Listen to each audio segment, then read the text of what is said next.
نسألك يا من هو الله الذي لا إله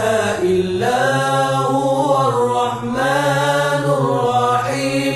الملك القدوس السلام المؤمن المهيمن العزيز الجبار. نحمده ونصلي ونسلم على سيدنا ومولانا محمد رسوله النبي الأمين المكين الحنين الكريم الرؤوف الرحيم. أما بعد فأعوذ بالله من الشيطان الرجيم. بسم الله الرحمن الرحيم. فالذين آمنوا به وعزروه ونصروه واتبعوا النور الذي أنزل معه أولئك هم المفلحون. صدق اللہ مولانا العظیم. محترم حاضرین و ناظرین، اللہ تبارک و تعالی کے فضل و کرم اور اس کی توفیق و عنایت سے آج ہم ماہ ربیع الاول کی مناسبت سے ذکر سیرت رسول صلی اللہ تعالی علیہ وآلہ وسلم کے موضوع پر کچھ عرض کرنا چاہتے ہیں. قرآن مجید کی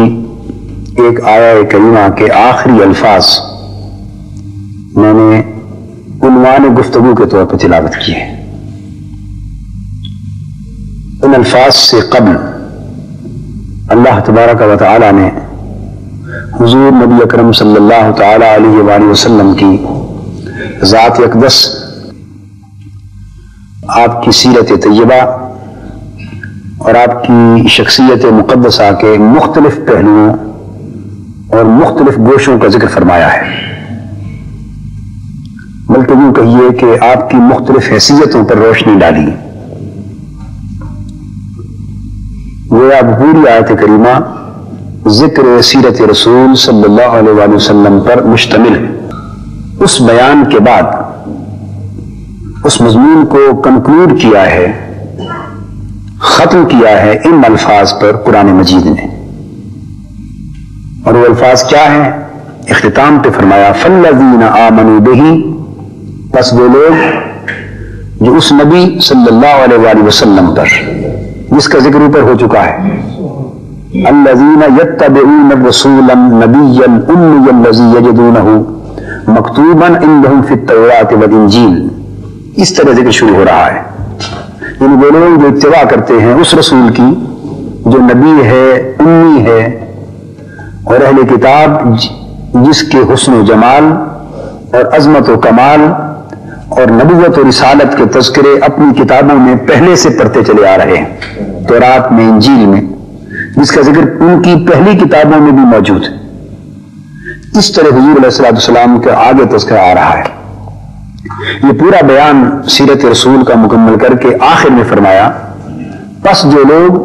فالذین آمنوا بہ، جو لوگ ایمان لائے اس نبی صلی اللہ علیہ وآلہ وسلم پر، وعزروہ، اور جنہوں نے اس نبی صلی اللہ علیہ وآلہ وسلم کی کمال درجہ تعظیم و تکریم کی، وَنَصَرُوهُ، اور جنہوں نے اس برگزیدہ نبی صلی اللہ تعالی علیہ وآلہ وسلم کی مدد کی، یعنی ان کے مشن کی، ان کے دین کی نصرت کا فریضہ انجام دیا.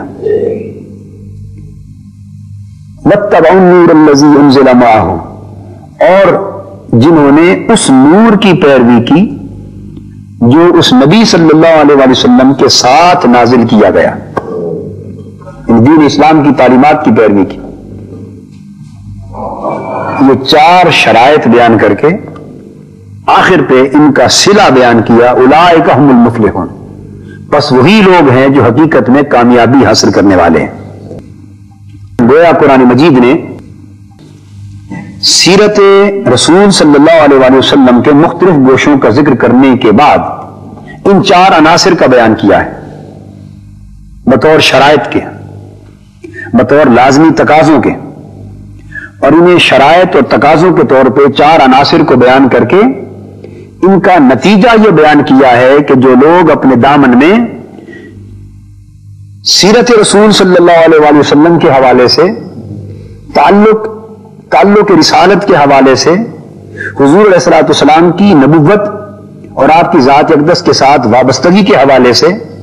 جو لوگ ان 4 تقاضوں کو پورا کرتے ہیں، ان 4 شرائط کی تکمیل کرتے ہیں اور اپنے ایمان کے دامن میں یہ 4 جواہر جمع کر لیتے ہیں، بس صرف انہی لوگوں کو اللہ رب العزت کامیابی اور کامرانی کی ضمانت عطا کرتا ہے۔ اس میں حصر ہے، اولئک هم المفلحون، بس وہی لوگ ہیں جو کامیابی اور کامرانی سے ہمکنار ہونے والے ہیں۔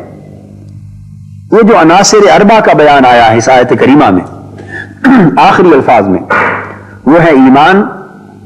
تعزیر، نصرت اور اتباع۔ یہ عناصر 4 ہیں، اور یہ عناصر 4 مقاصد ہیں ذکر سیرت رسول صلی اللہ علیہ وآلہ وسلم کی۔ یہ ہمارا آج کا موضوع کہ سیرت رسول صلی اللہ علیہ وآلہ وسلم کا ذکر کس مقصد کے لیے کیا جائے، سیرت النبی صلی اللہ علیہ وآلہ وسلم پر کس مقصد کے لیے لکھا جائے، سیرت النبی صلی اللہ علیہ وآلہ وسلم کو کس مقصد کے لیے بیان کیا جائے۔ کیا محض معلومات فراہم کرنے کے لیے؟ نہیں۔ کیا محض دین کی تعلیمات کے کسی ایک آدھ گوشے کو مکمل کرنے کے لیے؟ نہیں۔ جس طرح حضور نبی اکرم صلی اللہ تعالی علیہ وآلہ وسلم کی ذات اقدس ہمہ جہت اور ہمہ پہلو اور جامع اور ہر گوشہ ہر پہلو حضور علیہ الصلوۃ والسلام کی ذات اقدس کے اندر ہے، اسی طرح آپ کی سیرت طیبہ بھی ہمہ جہت اور ہمہ پہلو، اور اسلام کی تعلیمات کا ہر گوشہ حضور کی سیرت طیبہ کے دامن میں ہے۔ اب جس طرح حضور علیہ الصلوۃ والسلام کی سیرت طیبہ ہمہ جہت اور ہمہ پہلو ہے، اسی طرح اس سیرت کا ذکر بھی ہمہ جہت اور ہمہ پہلو ہونا چاہیے۔ اگر ذکر سیرت، بیان سیرت اور مضمون سیرت حضور علیہ الصلوۃ والسلام کی ذات اقدس کے ساتھ تعلق کی ایک جہت کو کور کرے گا اور باقی جہات کا احاطہ نہیں کرے گا تو ذکر سیرت نامکمل ہوگا۔ تو قرآن مجید کی اس آیت کریمہ نے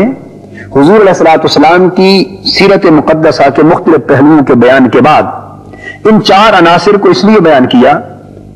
کہ ان سے 2 سبق امت مسلمہ کو مل سکیں،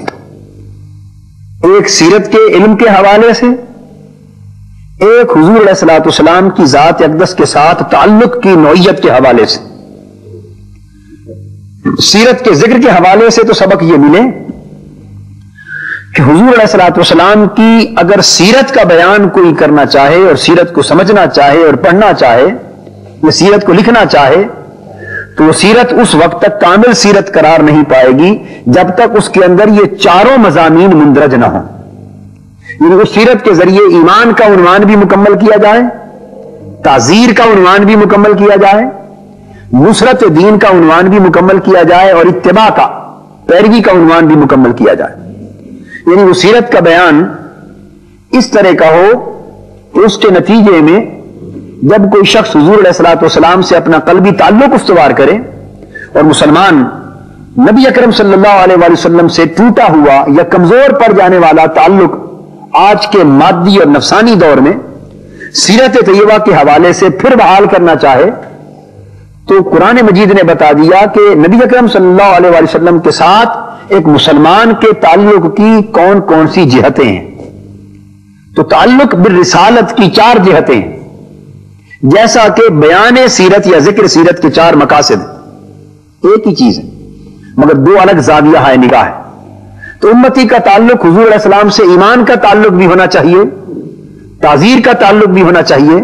نصرت کا تعلق بھی ہونا چاہیے اور اتباع کا تعلق بھی ہونا چاہیے۔ اگر ان میں سے کوئی ایک جز یا تعلق کی ایک جہت رہ گئی، باقی پوری ہو گئی تو تعلق کمزور پڑ جائے گا، تعلق کامل نہیں ہوگا اور کامل تعلق نہ ہونے کی بنا پر دنیا اور آخرت کی کامیابی کی ضمانت سے انسان محروم کر دیا جائے گا۔ اگر ہم چاہتے ہیں کہ ہمیں حقیقی فلاح، کامیابی اور کامرانی میسر آئے تو ہمیں حضور نبی اکرم صلی اللہ علیہ وآلہ وسلم کی ذات اقدس سے اس طرح کا تعلق استوار کرنا چاہیے جو تعلق ان بیک وقت 4 عناصر کو اپنے احاطے میں لیتا۔ چاروں عناصر پر حاوی ہو. حضور کی نبوت اور رسالت پر ایمان بھی قائم ہو, حضور کی ذات اقدس کا کمال درجہ کا ادب, تعظیم, تکریم اور محبت بھی میسر آئے, حضور علیہ السلام کے دین کی نصرت, مدد کرنے, دین کو اٹھانے, زندہ کرنے اور دین کی اقامت اور دین کے فروغ کے لیے جد و جہد اور جہاد بپا کرنے کا داعیہ بھی میسر آئے, اور حضور علیہ السلام کے اسوہ پاک اور سیرت طیبہ کی پیروی اور اتباع کا جذبہ بھی پیدا ہو. تو جب یہ چاروں عناصر, یا یوں کہیے کہ تعلق, جب ان چاروں حسن و جمال کی چاروں کرنوں کو اور شعاؤں کو جمع کرتا ہے تو یہ تعلق کامل تعلق بنتا ہے, اور یہ قدم قدم پر کامیابی اور کامرانی کا مجدہ جافزہ لاتا ہے. اور اگر یہ تعلق ٹوٹ جائے, اس وقت ہماری صورت یہ ہو چکی ہے کہ ہم نے اپنے تعلق کو حضور علیہ السلام سے اس طرح استوار کر رکھا ہے کہ کوئی ایک پر زور دے رہا ہے, کوئی دو پر زور دے رہا ہے, کوئی تیسرے پر زور دے رہا ہے, کوئی چوتھے پر زور دے رہا ہے, اور تعلق ہمہ جہت حضور علیہ السلام کی ذات اقدس کے ساتھ باقی نہیں رہا. آج ذکر سیرت رسول صلی اللہ علیہ وسلم پر کچھ عرض کرنے کا مقصد یہ ہے کہ قرآن مجید کے حوالے سے اس تصور کو اجاگر کیا جائے. سیرت طیبہ حقیقت میں جس طرح یہ چار عناصر میں نے عرض کیے, اگر ان کا تجزیہ کریں اور آگے سیرت کے مضمون کے اعتبار سے تقسیم کریں تو سیرت کا ذکر, یا یوں کہیے کہ بیان رسالت مآب صلی اللہ علیہ وسلم, اس کی تین قسمیں ہو سکتی. ایک بیان فضائل, دوسرے بیان شمائل, اور تیسرا بیان خصائل.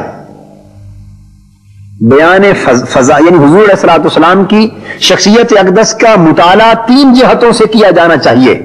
تب سیرت کا مضمون مکمل ہوگا. فضائل, شمائل اور خصائل. تو جب ذکر فضائل ہوگا تو فضائل رسول صلی اللہ علیہ وسلم کے اندر حضور علیہ السلام کی ذات اقدس کے معجزاتی پہلو آئیں گے, آپ کے روحانی کمال کے پہلو آئیں گے. اللہ تبارک و تعالی نے آپ کی نبوت کو جن بلندیوں سے سرفراز فرمایا, آپ کی رسالت کو جن عظمتوں سے سرفراز فرمایا, آپ کی شخصیت کے اندر جو روحانی کمالات رکھے, جو تصرفات رکھے, جو فیوزات رکھے, جو برکات, خیرات اور سعادات رکھی, اور جو بے حساب نعمتوں سے حضور کی ذات جن سے بہرور کیا گیا, اور حضور علیہ السلام کے اندر جو معجزانہ کمالات کے گوشے بے شمار رکھے, جس کے نتیجے میں لعاب دہن اگر کسی مریض کی زبان میں گیا تو شفا مل گئی, اگر نابینا کی آنکھ پر لگا تو بینائی لوٹ آئی, اگر توجہ کنکریوں کی طرف کی تو پتھر ہو کے ابو جہل کے ہاتھ میں کنکریاں کلمہ پڑھنے لگی, اگر انگلی چاند کی طرف اٹھ گئی تو اس کا سینہ چر گیا, اگر ہاتھ ڈوبے ہوئے سورج کی طرف اٹھ گیا تو واپس پلٹ آیا, اگر مردے کی طرف توجہ ہو گئی حضرت جابر کے بیٹے پھر زندہ ہو گئے. گویا یہ پہلو معجزانہ پہلو ہیں. تو ان کا حضور علیہ السلام کے استن حنانہ کی طرف, استن حنانہ سے جدا ہو گئے تو وہ رونے لگا ہی جدائی میں, اور سینے سے لگا لیا تو سسکیاں لے لے کے چپ کر گیا. یہ سارا کا سارا بیان, یہ سب صاف ظاہر ہے حضور علیہ السلام کی شخصیت کے بیان سے متعلق. قرآن مجید, حدیث نبوی, سیرت النبی, یہ ہزار ہاں ایسے پہلوؤں سے مملو ہے, بری ہوئی. تو بیان فضائل کا مطلب یہ ہے کہ یہ جو حضور علیہ السلام کی شخصی, نبوی اور رسالتی فضائل سے متعلق جو پہلو ہیں ان کا ذکر کیا جائے, ان کا احاطہ کیا جائے. وہ انسان احاطہ نہیں کر سکتا, مگر میری مراد یہ ہے کہ مطالعہ اتنا وسیع کرے کہ وہ اس کو بھی شامل ہے. دوسرا پہلو ہے بیان شمائل. شمائل میں حضور علیہ السلام کی ذات اقدس کا حسن ظاہر آ جاتا ہے, آپ کا حسن سراپا آ جاتا ہے, آپ کے جسد عطر کے ساتھ ساتھ آپ کے معمولات آتے ہیں, اٹھنا بیٹھنا آتا ہے, کھانے پینے کا شوق آتا ہے, حضور کا پہننا آتا ہے. الغرض وہ جو حضور کی شخصیت کے ظاہری پہلو سے متعلق جو بیان ہے جس میں حسن ظاہر آ جاتا ہے, اس کو بیان شمائل کہا جاتا ہے. اور تیسرا پہلو ہے بیان خصائل. وہ حضور علیہ السلام کی عادات مبارکہ, آپ کی خصائل طیبہ, آپ کا مزاج کیسا تھا, دشمنوں سے برتاؤ کیسا تھا, دوستوں سے برتاؤ کیسا تھا, اہل و عیال سے کیسا سلوک تھا,